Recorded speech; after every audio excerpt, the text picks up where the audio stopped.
تو یہاں پہ ہمیں یہ تعلق کہ کس طرح مسیح نے اتنی بڑی قربانی دے کے ہمیں یعنی قیمت کے ساتھ خریدا ہے اور ہم کس طرح اس سے تعلق رکھتے ہیں، تو یہ بات ہم جب بتائیں گے اپنے بچوں کو تبھی وہ اس رشتے کا بھی رسپیکٹ کریں گے، اس کے ساتھ وفادار رہنے کی بھی کوشش کریں گے. اور ایمان جو ہے یہ کوئی ایسی چیز نہیں ہے جسے آپ کہیں کہ کوئی ریڈی میڈ اسٹف کہ یہ بنا بنایا مل جائے گا، یا آپ مسیحی خاندان میں پیدا ہو گئے تو آپ مسیحی ہوں گے یا بڑے اچھے مسیحی ہوں گے اور اچھی پریکٹسز کریں گے. یہ آپ کو پوری کوشش کے ساتھ اپنے بچوں میں کلٹیویٹ کرنا پڑتا ہے. نہ صرف یہ کہ انہیں سکھانا پڑتا ہے بلکہ ان کے آگے ایک رول ماڈل ہو کے بھی ہمیں دکھانا پڑتا ہے کہ ہم کس طرح پریکٹسز کریں گے تاکہ وہ ہمیں دیکھ کے فالو کریں. ایسا نہیں کہ اگر والدین جو ہیں وہ خود پریکٹس نہیں کر رہے اور بچوں کو وہ بتاتے جائیں تو وہ کبھی بھی ایسے ایماندار مومنین نہیں بن پائیں گے. تو ہم دیکھتے ہیں ایک میرے لیے انسپائریشن ہے، آپ نے مثال کی بات کی تو دوسرا مکابین اس کا 7 باب، تو اس میں ہم دیکھتے ہیں کہ 7 بچوں کی ماں ہے، 7 بیٹوں کی ماں ہے، اور اس کے سامنے اس کے بچے جو ہیں وہ مارے جا رہے ہیں، اور مارے بھی ایسی بری موت جا رہے ہیں کہ وہ دیکھنا جو ہے وہ شاید ایک انسان کے بس میں نہیں ہے. ان کی اسپیشلی ماں کے تعلق سے پہلے ان کی زبان کاٹی جا رہی ہے، پھر کھوپڑی اتاری جا رہی ہے، ہاتھ پاؤں کاٹے جا رہے ہیں، اور جب وہ بالکل لنجا رہ جاتا ہے درمیان میں حصہ باڈی کا تو اس کو آگ پہ بھونا جا رہا ہے، اور ایک ماں اپنی آنکھوں کے سامنے یہ سب کچھ دیکھ رہی ہے. اور اس کے باوجود اس ماں کی جو ایک نیک ذکر ہے جو آج تک قائم ہے، اور اس کی تعریف جو ہے وہ اس وجہ سے ہوتی رہے گی کہ باوجود اس تکلیف کے وہ اپنے بچوں کو ایمان پہ قائم رہنے کا درس دے رہی ہے، اور وہ انہیں یہ کہہ رہی ہے کہ جب تم میرے شکم میں آئے تو میں نے تمہیں ترتیب نہیں دیا. یہ خالق کونین کا کارنامہ ہے کہ اس نے تمہیں یہ عزا دیے، یہ ساری ترتیب دی اور تمہیں زندگی دی، سانس دیے. اور پھر وہ انہیں ایمان کے حوالے سے مزید گائیڈ کری ہے کہ یہ عزا کوئی چیز نہیں ہے زمین پہ، اور تم اسے آخر دن میں پھر حاصل کر لو گے. تو ایسی مائیں جو کہ شاید ہم دیکھتے ہیں کہ آج کے دور میں ایسی مائیں نہیں ہیں، بلکہ ہمیں دنیا کی چھوٹی چھوٹی ٹیمپٹیشنز جو ہیں وہ اٹریکٹ کر لیتی ہیں، ہم ایمان کو چھوڑنے کے لیے بھی تیار ہو جاتے ہیں.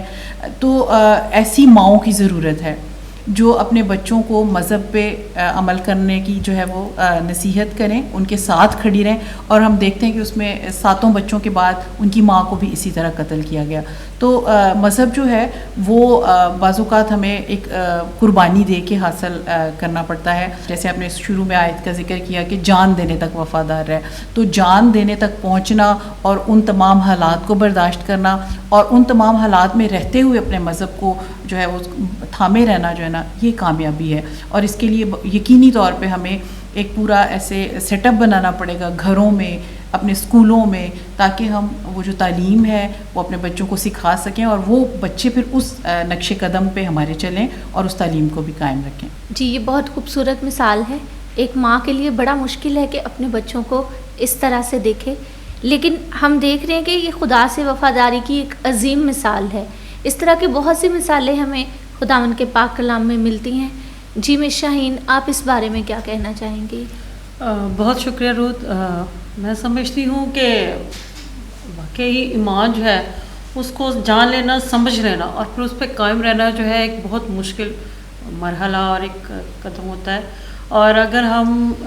تاریخ کو پڑھتے ہیں، ہم دیکھتے ہیں کہ یسوع مسیح کے آسمان پہ اٹھائے جانے کے بعد رسول جو تھے وہ ایک دم سے گھبرا گئے کہ اب ہمارا کیا ہوگا. اور جو رومی سلطنت میں جو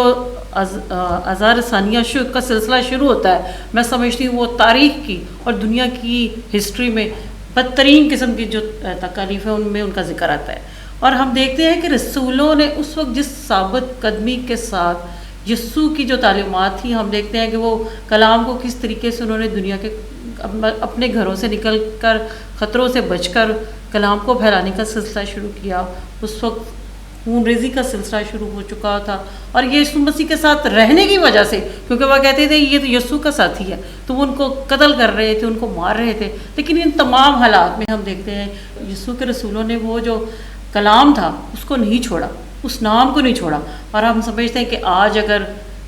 دنیا کے اندر مسیحت زندہ ہے تو ان شہیدوں کی وجہ سے زندہ ہے. کیونکہ لیڈر کے چلے جانے کے بعد ہم اکثر دیتے ہیں جماعتیں ٹوٹ جاتی ہیں، ان کے پاس کوئی منشور نہیں رہتا، وہ کہتے ہیں کہ اب ہم کیا کر رہے ہیں. لیکن رسولوں نے اس بات کو،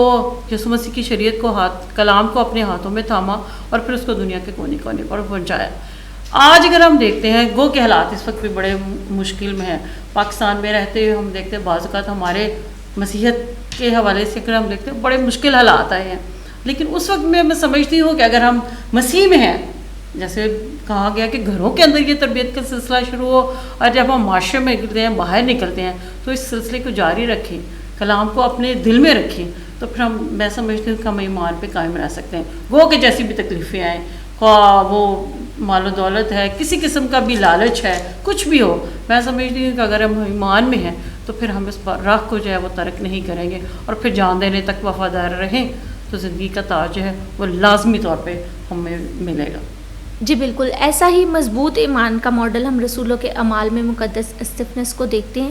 کہ جب ان کو سنسار کر کے شہید کیا جا رہا تھا تو وہ اپنے ایمان سے پیچھے نہیں ہٹے, بلکہ انہوں نے بالکل خداوند یسوع مسیح کی طرح اس ٹائم اپنے دشمنوں کے لیے دعا کی, اور انہوں نے کہا اے خداوند یہ گناہ ان کے ذمہ نہ لگا. اور ہم دیکھتے ہیں کہ مسیحیت میں یہ پہلے شہید تھے جو خداوند یسوع مسیح کے ساتھ وفاداری میں شہید ہوئے. خدا کا کلام تو ہمیں مضبوط ایمان دیتا ہے, سکھاتا ہے, اور ایمان کو تھامے رکھنے کی تلقین کرتا ہے. پاکستان میں ہمارا تجربہ کیا ہے؟ پاکستان ایک ایسا ملک ہے جہاں 95% مسلم اکثریت یہاں پہ موجود ہے, اور 5% اگر ہم اقلیتوں کو دیکھتے ہیں, جن میں اگر ہم اندازہ لگائیں تو 3% جو ہے ہمارے مسیحی کمیونٹی جو اقلیت جو ہے یہاں پہ موجود ہے. اب اتنی چھوٹی سی اقلیت ہوتے ہوئے میں سمجھتی ہوں ایک مسیحی ہونا ہی ایک بہت بڑی گواہی اور شہادت کی بات ہے, اور اس سے بڑا یہ کہ اس پہ وفادار رہنا اور قائم رہنا, میں سمجھتی ہوں ہمارے مسیحیوں کے لیے ایک بہت بڑا آنر اور اعزاز کی بات ہے. جہاں تک ہم دیکھتے ہیں اس وقت جو ہماری صورتحال ہے, اگر ہم دیکھتے ہیں تو ہمارے مسیحی جو ہیں زندگی کے بہت سارے شعبوں میں اپنا نام اور اپنی پہچان جو ہے بنا رہے ہیں,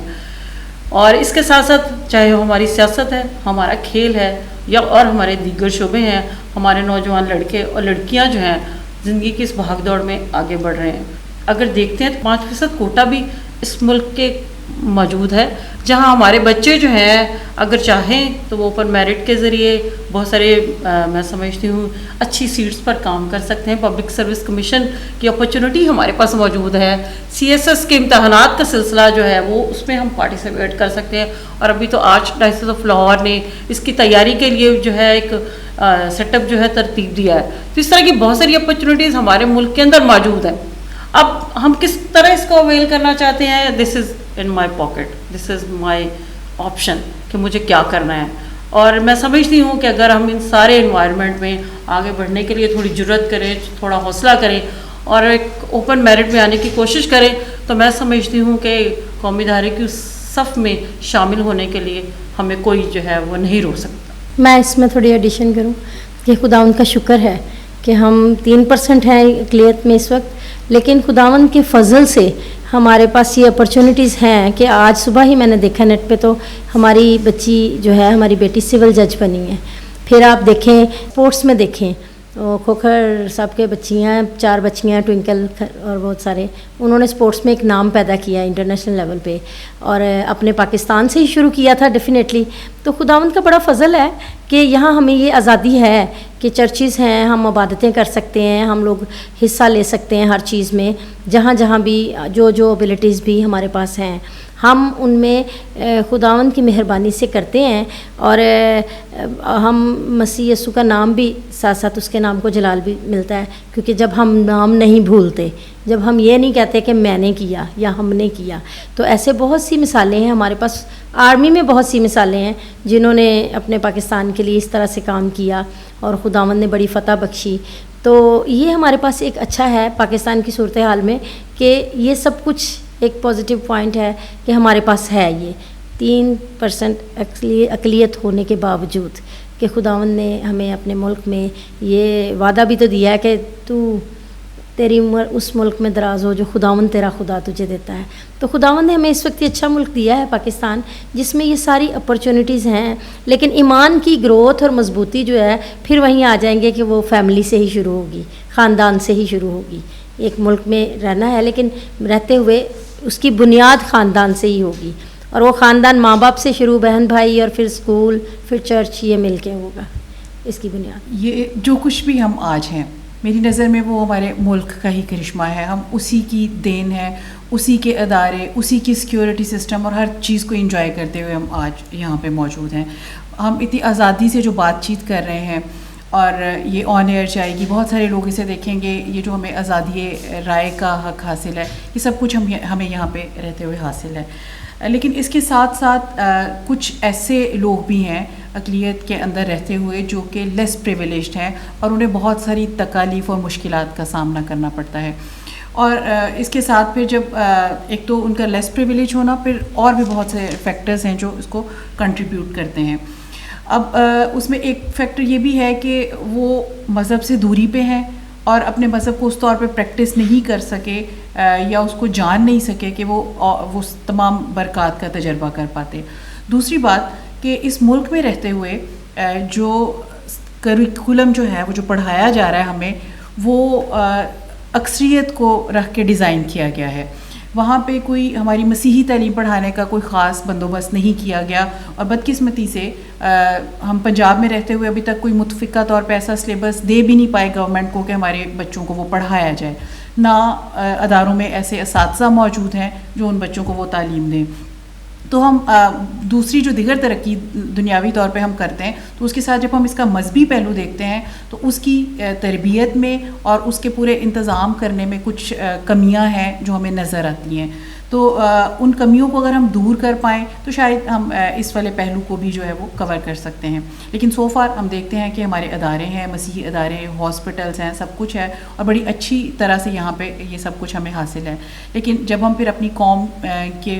پسماندگی کے اسباب دیکھتے ہیں تو پھر ہم ان چیزوں کو بھی کنسیڈر کرنا پڑتا ہے کہ ہم کس وجہ سے پیچھے ہیں. تو جب ہم یہ دیکھتے ہیں کہ ہمارے پاس اس مذہب کو پڑھانے کے لیے نہ اساتذہ اویلیبل ہے, نہ کوئی سلیبس اویلیبل ہے, اور جو مسیحی اداروں میں شاید پڑھایا جا رہا ہے وہ اتنا کافی نہیں ہے کہ ایک انسان کو مشکل وقت میں اس کے ایمان پہ قائم رکھ سکے, تو ضرورت اس سے کچھ زیادہ کرنے کی ہے. تو اس کے لیے میری یہ ایک درخواست بھی ہو سکتی ہے یا ایک مشورہ کہہ لیں. اس میں یہ ہے کہ ایک سلیبس ڈیزائن کیا جائے, ہمارے لیے اساتذہ رکھے جائیں جو گورنمنٹ سکولز ہیں ان میں مسیحی بچوں کو پڑھا سکیں,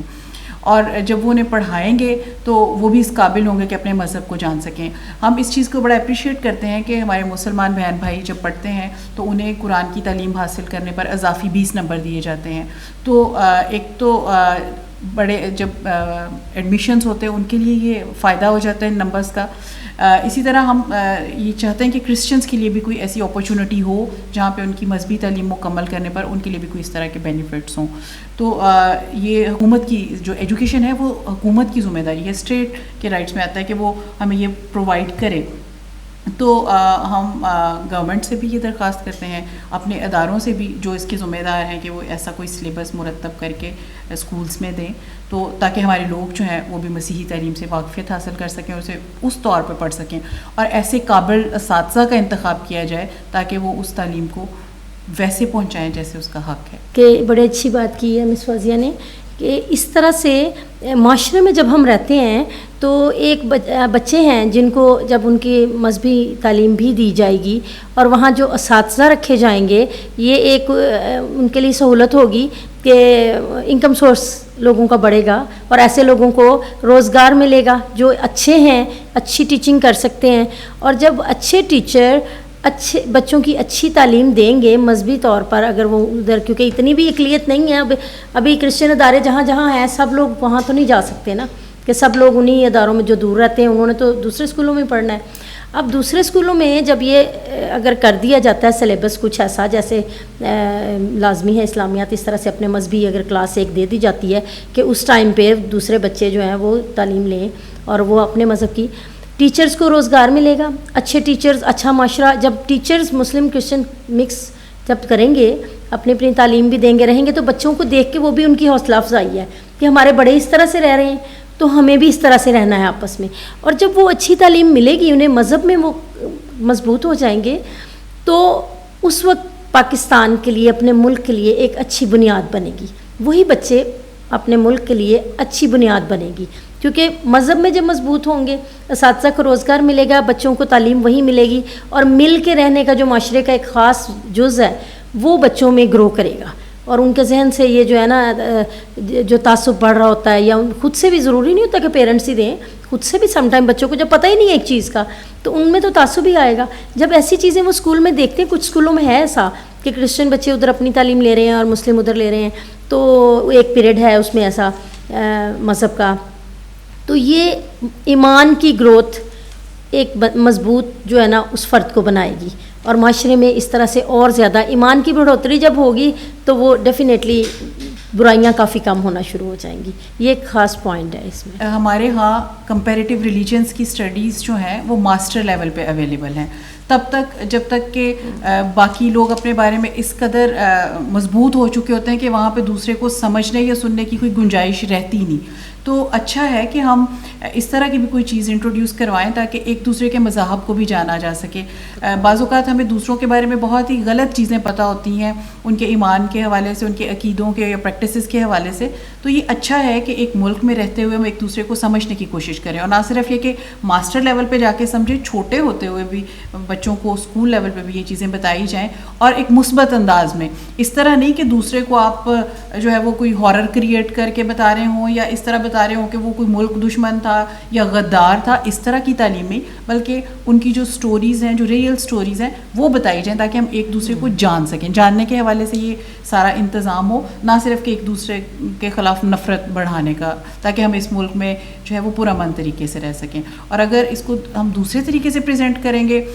تو پھر یقیناً جو ہے جیسے ملک میں ہم دیکھتے ہیں فرقہ واریت ہے, دہشت گردی ہے, تو ایسی چیزوں کو فروغ ملے گا. تو یہ بھی آئی سجیسٹ کہ کمپیریٹیو ریلیجنس اور ایک دوسرے کو سمجھنے کا عمل چھوٹی ایج سے جو ہے وہ شروع ہونا چاہیے. جب ہم بہت سارے چیزوں کی بات کر رہے ہیں, ایک ذمہ داری میں سمجھتی ہوں کہ ہمارے پاسبانوں کی بھی ایک خدمت جو ہے, ان کی ذمہ داری جو ہے اس کو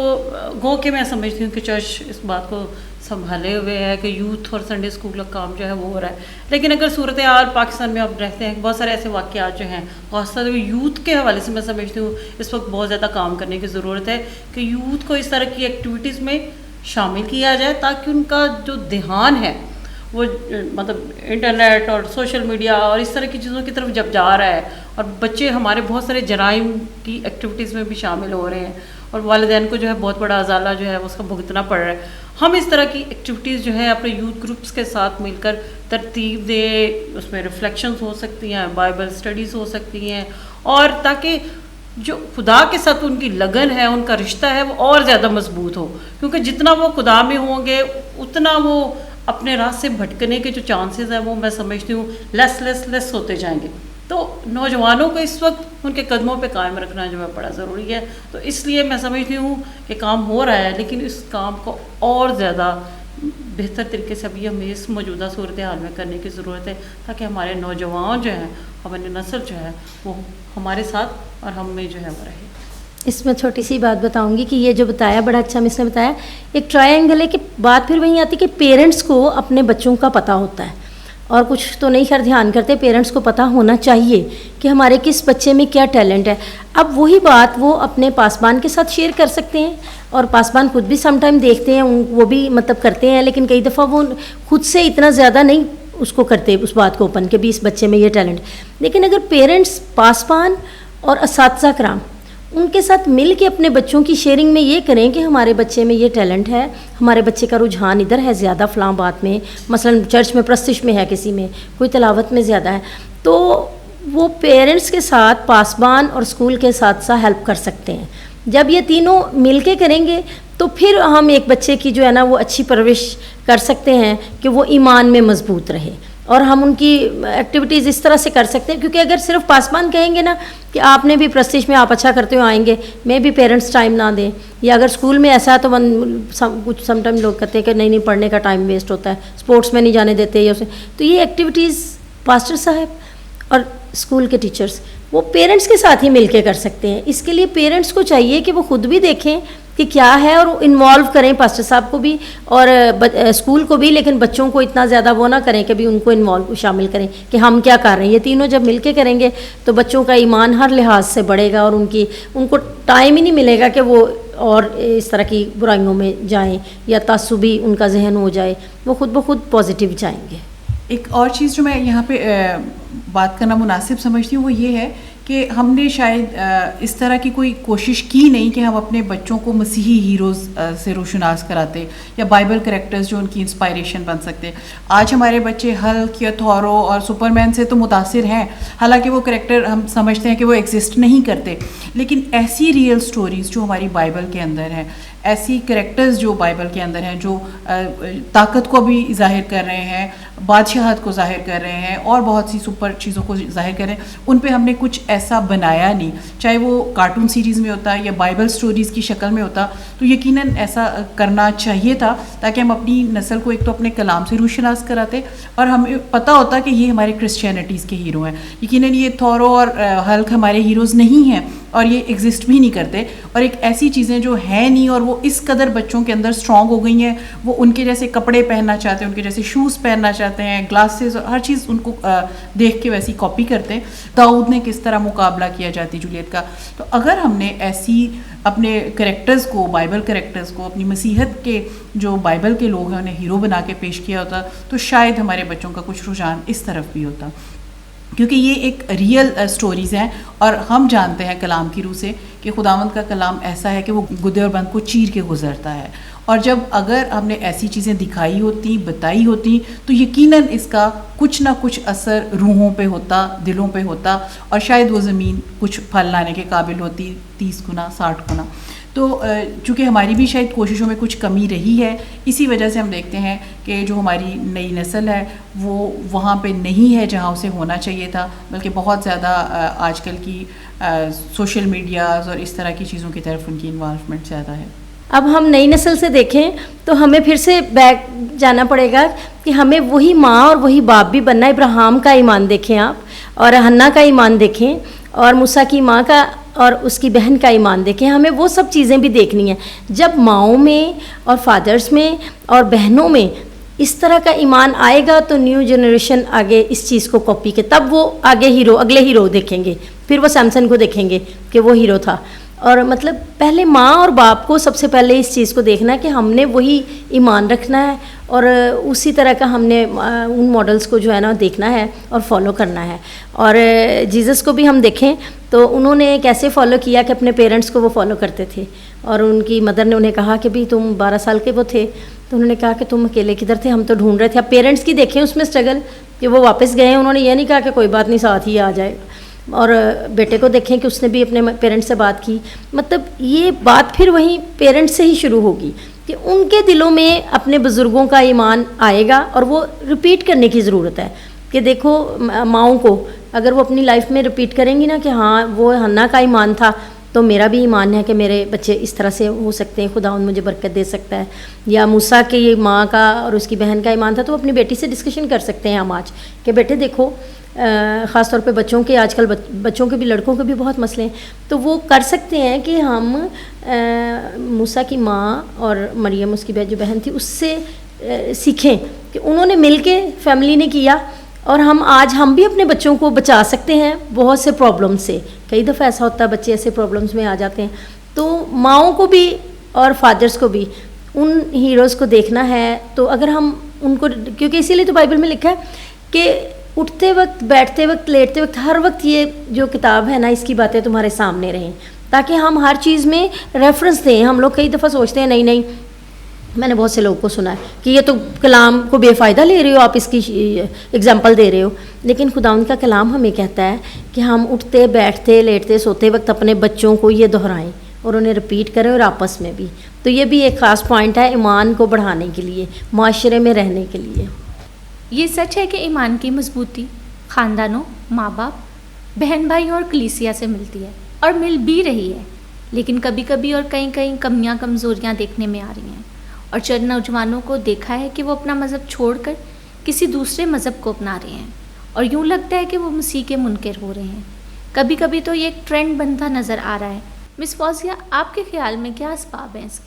اس کے؟ بہت سارے اسباب ہیں, لیکن میں کچھ چیزوں پہ روشنی ڈالتی ہوں, باقی میرے ساتھی اس پہ بات کریں گے. تو ایک جو مین فیکٹر ہے وہ شاید مسیحیت سے دوری ہے, اور ہمارے مسیحی گھروں میں رہتے ہوئے ایسی ایک نوجوان اور ایسی ایک نسل تیار ہو رہی ہے جو کہ برائے نام کرسچن ہے. وہ رہتے کرسچن گھروں میں ہیں, انہی کی طرح اٹھتے بیٹھتے, لیکن وہ شاید اندر سے کہیں اتنے مضبوط نہیں ہیں کہ وہ اس ایمان کو تھامے رہیں. تو اس کے ساتھ ساتھ ہم ایک دیکھتے ہیں جو فیشن اور ٹرینڈز ہیں, پھر نان ریلیجیس آرٹیکلس کا پہننا جو کہ فیشن سمجھا جاتا ہے, اس طرح کا پہناوا, تو وہ کرتے کرتے یہ ساری چیزیں مل کے ایک ایسی بنیاد فراہم کرتی ہیں کہ وہ مسیحیت سے کافی دور چلے جاتے ہیں. اس کے علاوہ کچھ مالی اور معاشی مجبوریاں ہوتی ہیں, بعض اوقات کچھ فیسینیشنز ہوتی ہیں, مجبوری کے ساتھ میں فیسینیشن کا لفظ بھی استعمال کروں گی, جن کے پیچھے ہماری نسل بھاگ رہی ہے. تو وہ پھر ان چیزوں کے پیچھے بھاگتے بھاگتے اپنے مذہب کو بالکل اس کو نظر انداز کر دیتے ہیں, اس کی اہمیت کو, اس بڑے تعلق کو, اس اپنی پہچان کو, اور وہ پھر کچھ بھی کرنے کے لیے تیار ہو جاتے ہیں. اس میں ایک چیز جو ہے وہ لالچ ہے مالی فائدے کا, کہ کس طرح ہم مالی طور پہ کوئی فائدہ حاصل کر سکتے ہیں یا اپنے آپ کو یا اپنے کیریئر کو محفوظ کر سکتے ہیں. تو ایسی صورت حال میں جو ہے اس طرح کی کنورژنس ہوتی ہیں. بدقسمتی سے بہت سی ایسی ورکنگ لیڈیز ہیں جنہیں اپنے گھروں سے نکل کے باہر دوسرے ماحول کا تجربہ ہوتا ہے, تو پھر وہ اپنے مذہب کو چھوڑ دیتی ہیں. تو یہاں پہ ایک چیز تو یہ ہو گئی جو کچھ مالی فائدہ یا کچھ اس طرح کی فنانشیل سیکیورٹیز ہوگی. دوسرا ایک اور چیز جو ہے جو ہم دیکھتے ہیں, ایک ایسی برائی جو کہ ہماری مسیحیت میں تھی نہیں لیکن ابھی اس قدر ہو چکی ہے کہ وہ ہمیں بڑی عام سی بات لگتی ہے, وہ ہے سیکنڈ میرج. تو چونکہ چرچ اور اس طرح ہماری چرچ کی تعلیمات کے اندر ایسی دوسری شادی کا کوئی رواج یا کوئی طریقہ کار ہے نہیں, تو بعض لوگ اس چیز کو حاصل کرنے کے لیے, دوسری شادی کرنے کے لیے بھی یہ تبدیلی مذہب کا سہارا لیتے ہیں تاکہ وہ آسانی سے اپنے مقاصد کو حاصل کر سکیں. اس کے علاوہ جو ایک اور چیز میں کہنا چاہوں گی وہ یہ ہے کہ فیشن اور ٹرینڈس جو ہیں انہوں نے ہماری نوجوان نسل کو بہت گمراہ کیا ہے. اس طرح کے چیزیں پہننا جو کہ شاید ہم اس وقت فیل نہیں کر پاتے, لیکن وہ ہمیں ایک نیگیٹو انرجی اور ایک نیگیٹو راستے پہ لے کے جاتے ہیں, جس کا انجام ہمارے اپنے مذہب سے دوری اور دوسری کوئی بھی بیگانہ تعلیمات ہو سکتی ہیں. ہم کسی ایک مذہب کی بات نہیں کریں اور مذہب سے دوری کی بات کریں تو وہ انہیں وہاں دور لے جاتی ہیں اور پھر وہ وہاں پہ اپنے آپ کو اس طرح قائم نہیں رکھ سکتے. یہ جو تجربہ آپ نے شیئر کیا, اس میں تو اپنی مرضی سے مسیح کے منکر ہوتے ہیں, لیکن کبھی کبھی ہم میڈیا پر پڑھتے اور سنتے ہیں کہ زبردستی بھی کی جاتی ہے. جی مسرود, آپ نے بالکل ٹھیک فرمایا. یہ تصویر کا ایک رخ تھا اور یہ تصویر کا دوسرا رخ ہے, جہاں کہ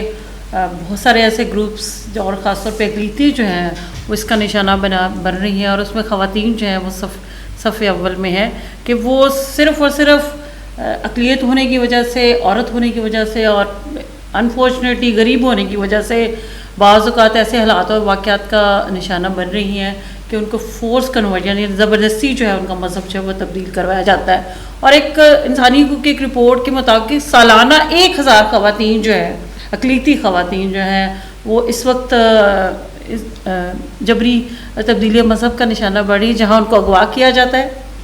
اور پھر اس کے بعد ان کا مذہب جو ہے وہ تبدیل کروا دیا جاتا ہے, اور جس میں 700 جو ہیں وہ ہندو اور کرسچنس خواتین ہیں اور 300 جو ہے وہ دیگر مذاہب سے تعلق رکھنے والی خواتین ہیں. تو میں سمجھتی ہوں کہ ان حالات کو جب ہم دیکھتے ہیں اور سمجھتے ہیں تو ضرور ایک سوال جو ہے وہ ہمارے لیے ضرور اٹھتا ہے, اور اس میں ہم دیکھتے ہیں اگر ہم سندھ کی طرف رخ کرتے ہیں تو وہاں حالات اس سے زیادہ خطرناک اور مشکل حالات ہیں کہ وہاں جو وڈیرے ہیں, خواتین چونکہ ان کے گھروں میں کام کرتی ہیں, مزدور ہیں, باؤنڈڈ لیبر ہیں, اور جو ساتھی ہمارے وہاں پہ رہتے ہیں وہ بتاتے ہیں کہ جہاں جس کو جو خاتون پسند آ جاتی ہے وہ وڈیرے جو ہیں اس خاتون کو اٹھا لیتے ہیں اور ان سے نکاح کر لیتے ہیں, اور ان کے پاس والدین کے پاس اپنی آواز بلند کرنے کے لیے بھی کوئی ان کا پرسان حال نہیں ہوتا. تو یہ وہ حالات ہیں جہاں ہم سب رہ رہے ہیں, اور میں سمجھتی ہوں کہ ہماری ذمہ داری ہے کہ اس طرح کے حالات و واقعات سے اپنی کمیونٹی کو, اپنے لوگوں کو, یہاں بھی ہم دیکھتے ہیں, پنجاب میں بھی ہم دیکھتے ہیں بہت سارے واقعات جو ہے اس طرح کے ہوئے. ایتھک ویمن آرگنائزیشن نے خود اس طرح کے واقعات کو جو ہے ڈیل کیا. سیالکوٹ کے اندر ہمارے پاس جاوید گل صاحب کا نام ایک صحافت میں ایک نام ہے کرسچنز میں, کہ وہاں انہوں نے خود ایسے کیسز کو ہمیں آئیڈینٹیفائی کیا. میں اور مس فوزیہ جو ہے اور کس طرح کے کیسز کو دیکھا جہاں خواتین کو جو ہے جبری انہوں نے اغوا کر لیا اور پھر ان کا مذہب جو ہے تبدیل کروا دیا, اور لیکن انفارچونیٹلی پھر خواتین کے لیے واپسی کا جو ہے وہ رستہ بھی نہیں رہتا. تو یہ ایک مشکل مرحلہ ہے, مشکل سوال ہے, مشکل حالات ہیں, لیکن گو کہ چونکہ حالات موجود ہیں لیکن اور ہمیں ان حالات سے لڑنا بھی ہے اور ان کے خلاف آواز بھی اٹھانے کی ضرورت ہے. لیکن میں سمجھتی ہوں کہ جو ضروری چیز ہے وہ ہمیں اپنے ایمان میں رہنے کی ضرورت ہے, حالات جیسے بھی ہوں. میں نے خود ہم نے ایک جو سیالکوٹ میں واقعہ ڈیل کیا, وہ لڑکی جو تھی وہ اغوا ہو کے ان کا نکاح کسی اور کے ساتھ کر دیا, لیکن جب وہ واپس آئی اپنے گھر میں, اور یقین مانیے ان کے اس کا سسر جو تھا وہ ہمارے اس قدر شکر گزار ہوا, وہ بوڑھا آدمی اس نے جھک کر ہمیں سلام کیا اور انہوں نے کہا کہ آپ نے بہت بڑا کام کیا ہے کہ ایک لڑکی کو واپس اپنے ماحول میں اپنے گھر میں واپس لے کے آئے. تو اس طرح کی واپسی جو ہے وہ بھی بڑی مشکل ہوتی ہے. تو خدا ہر ایک کو اس طرح کے حالات و واقعات سے بچائے تاکہ خواتین جو ہے اس طرح کا اذیت جو رسانی کا سلسلہ ہے جو تعمر ان کی زندگیوں میں رہتا ہے اس سے بچ سکیں. تو ہمیں مسیحی ہوتے ہوئے اس طرح دعا بھی کرنی چاہیے اور خدا میں رہنا بھی چاہیے, اور ارد گرد کے حالات اور واقعات سے تھوڑا باخبر بھی رہنا چاہیے. خاص طور پہ جو لڑکیاں فیکٹریوں میں کام کرتی ہیں, لوگوں کے گھروں میں کام کرتی ہیں, بہت سارے واقعات ایسے بھی ہوتے ہیں جہاں ان کو جو ان کی تنخواہ ہے بڑھانے کے لالچ میں اور بہت ساری چیزوں میں جب وہ نہیں مانتی, شادی کے لالچ میں نہیں مانتی, تو یا تو ان کو اغوا کر لیا جاتا ہے, تیزاب بھی ڈال دیا جاتا ہے, اور پھر زبردستی جو ہے ان کے ساتھ نکاح بھی کر دیا جاتا ہے. ابھی ہم نے دیکھا کہ ہم نے کچھ پہلو دیکھے کہ کچھ لوگ مرضی سے اپنے ایمان سے گمراہ ہو رہے ہیں, کچھ کو فورسلی کیا جا رہا ہے, لیکن اب ہم نے دیکھنا یہ ہے کہ اس کو مینیج کیسے کیا جائے, بیلنس کیسے کیا جائے. تو جیسا میں نے پہلے بتایا کہ ایمان کی مضبوطی یا کمزوری جو ہے وہ خاندان سے ہی شروع ہوتی ہے. ہمیں خاندان کی تربیت پہ دیکھنا ہے. میں ایک آج خاص پوائنٹ کو بتاؤں گی کہ ہم لوگوں نے اکثر دیکھا ہوگا کہ فیملی میں سے کچھ سینئر اور جونیئر ممبرز بھی ایسے ہیں جو کہہ رہے ہوتے ہیں کہ ہاں سب گھر والے گئے ہوئے چرچ, میں نہیں گیا یا میں نہیں گئی یا میں نہیں جاتا, میں تو اپنے اس کام میں کوئی کام کر رہا ہوں, یا کام کو پریفر کیا جاتا ہے. اب فیملی والے بھی چلے جاتے ہیں, وہ بھی ایک اس میں ایڈجسٹ ہو جاتے ہیں کہ نہیں وہ ہمارا بہن بھائی یا بچہ جو ہے یا بچی ہے وہ تو اس کو تو کام ہوتا ہے اس لیے وہ اپنے کام میں لگا ہوا ہے, وہ نہیں چرچ آتا. یہ بہت ہی ہولناک بات ہے عزیزوں کہ ہم سب جب کہیں اچھا کوئی انٹرٹین ہوتا ہے تو ہم چاہتے ہیں کہ نہیں وہ بھی ساتھ ہو, وہ بھی ساتھ ہو, اور ہم سب اس کو انجوائے کریں. اور اتنی ضروری بات جو روحانی ہماری زندگی ہے اس کے لیے جب ہوتی ہے تو ہم کام کو پریفر کر دیتے ہیں, اور ہم کہتے ہیں کہ وہ بندہ کی مجبوری ہے. ہمیں سب سے پہلے ان مجبوریوں کو ختم کرنا ہے. ایک ٹائم چرچ آنے کا ٹائم جو ہے, دعا کا ٹائم جو ہے, اگر ہم 3 گھنٹے فلم دیکھ سکتے ہیں تو 1 گھنٹہ دعا کے لیے بھی ہم دے سکتے ہیں ہم جب جاتے ہیں. اور اس چیز کی بہت سخت ضرورت ہے. ہماری بہت سی فیملیز میں ایک آدھ بندہ ضرور آپ کو ملے گا جو چرچ نہیں گیا ہوگا یا میٹنگ میں نہیں جاتا, ایون کہ گھر میں بھی پریئر ہو رہی ہو تو وہ کہے گا نہیں مجھے تو کام ہے, اور ہم لوگ ایکسیپٹ کرتے ہیں. ہم لوگوں کو مل کے اس کے لیے سہولت پیدا کرنی ہے کہ بھی اس کام کو ہم بعد میں بانٹ کے کر لیں گے, لیکن خداوند کو ٹائم دو تاکہ وہ بھی پاک کلام پڑھ سکے, سن سکے, پرستش کر سکے. اور اس کی پھر وہی اگزامپل آ جائے گی کہ دیکھیں موسیٰ کے پاس محل کی ہر سہولت تھی,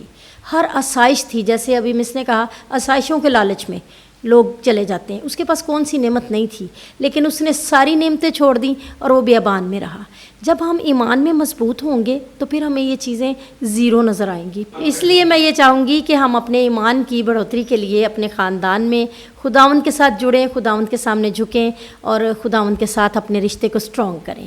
کیتھلک ٹی وی کے اس پروگرام کے توسط سے میں اپنے بہن بھائیوں کو یہ پیغام دینا چاہتی ہوں کہ حالات چاہے جیسے بھی ہوں, مشکل چاہے جتنی بڑی بھی ہوں, ہمیں اپنے ایمان میں رہ کر اس علم کو, اس جھنڈے کو اٹھائے رکھنا ہے اور یسوع مسیح کے نام کو سربلند کرنا ہے. مضبوط ایمان ہمیشہ آزمایا جاتا ہے اور آزمائش ایمان کا امتحان ہے.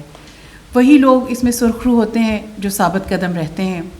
جان دینے تک وفادار رہ تو زندگی کا تاج میں تجھے دوں گا. حالات کیسے بھی ہوں ہمیں اپنے ایمان پر قائم رہنا ہے. ایمان کے بارے میں ہم نے باتیں کی آج, اور ایمان جو ہے وہ خاندان سے ہی ایمان کی مضبوطی بنتی ہے. آج میں دعوت دوں گی سارے پیرنٹس کو کہ وہ فادرز مدرز مل کر اپنے بچوں کے ایمان کو اس قدر بڑھائیں اور ان کے سامنے ایسا اپنا نمونہ پیش کریں, خود اتنے ایمان میں مضبوط ہو جائیں کہ ان کی اولاد اور آنے والی اولاد یہ کہہ سکے کہ جان جائے ایمان نہ جائے. اگر ہمارے خاندان بیدار ہوں, تربیت اچھی ہو, تو ہمارے بچے ایمان میں مضبوط ہو جائیں گے. اپنے بچوں اور نوجوانوں کو ایمان میں اتنا مضبوط بنائیں کہ آزمائشوں, دکھوں